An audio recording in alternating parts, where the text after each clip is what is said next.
Good morning. Craig Howard here. Happy to be with you again this morning. I read a story that happened back in the early part of the 2000s,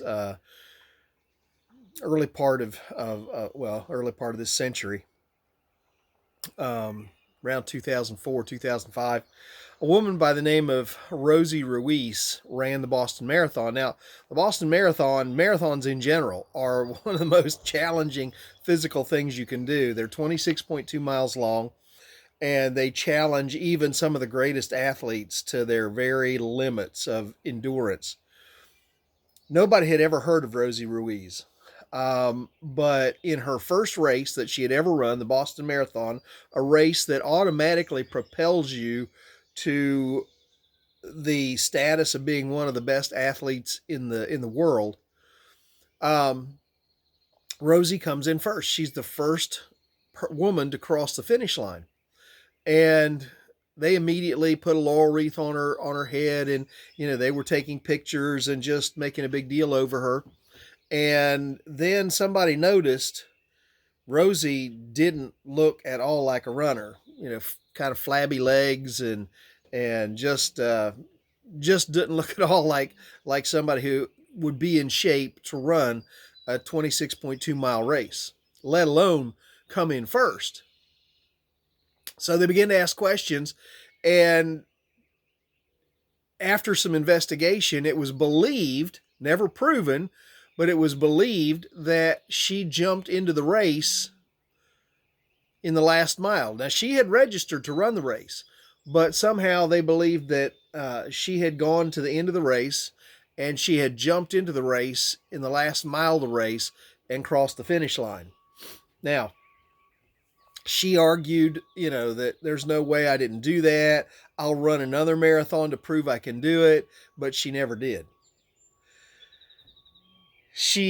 Everybody believes, nobody has proven it, but everybody believes that Rosie didn't run the race, that she cheated, that she made it look like she'd run the race, but didn't.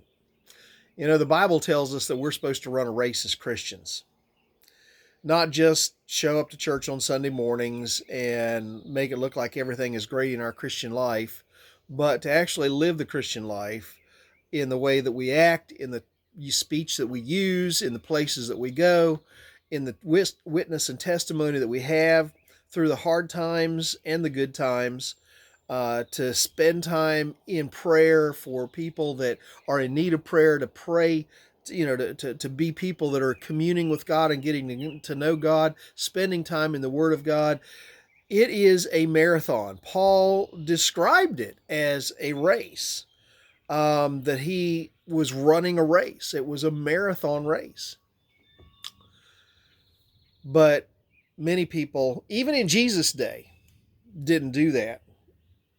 The Bible tells us that Jesus called some of them out over in Matthew chapter 15, verses 7 to 9. He looked at some of the religious leaders that were around him, and he said, "You hypocrites, Isaiah was right when he prophesied about you. These people honor me with their lips," not these poor people. "These people honor me with their lips, but their hearts are far from me. They worship in vain. Their teachings are merely human rules." The Christian life is much more than just, am I in church on Sunday morning? Kiwi's back. You gonna come say hi? Okay. She's walking the rail. Anyway, it's much more than just being in church on Sunday morning. It's much more than just showing up at the carry-in dinners, if we ever get to have those back. It's being there for people who are in need.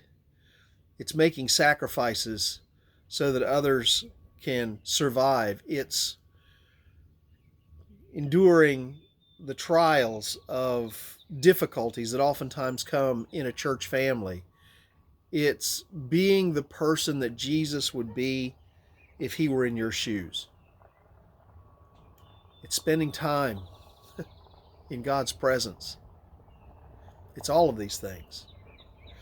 You can make people think on Sunday mornings that you're a pretty good Christian. That's not very hard to do. But what does God think of you when nobody else is around? That's when it matters. Are you just trying to jump into the race in the last mile? Or are you in it for the long haul, the whole race? Something to think about this morning. I want to ask you to pray for a dear friend of mine. I don't have his permission to put his name on here today, but he is a wonderful man in my church that's going through a terrible time. He's just a wonderful guy. He's got a disease that is a very rare disease that makes it impossible for him to eat. It affects his esophagus, and he is in really bad shape and in need of your prayers. So I just want to ask, I'm just going to give you his first name is Keith. And I just want to ask you to pray for Keith. He's in a desperate situation, and he's a wonderful, wonderful man. He's been with me on mission trips. Is just a joy to be around. Helps anybody he can. And now he needs your help. He needs your prayers. So I'm going to ask you to keep Keith in your prayers. You have a wonderful day, and I will see you tomorrow. I'm going to be traveling tomorrow after devotions. Later, about 11:30, we're going to be leaving to head back to Indiana to pick my daughter up and move her back here. So keep us in your prayers for safe travel as well. God bless you in all that you do today. I'll see you tomorrow.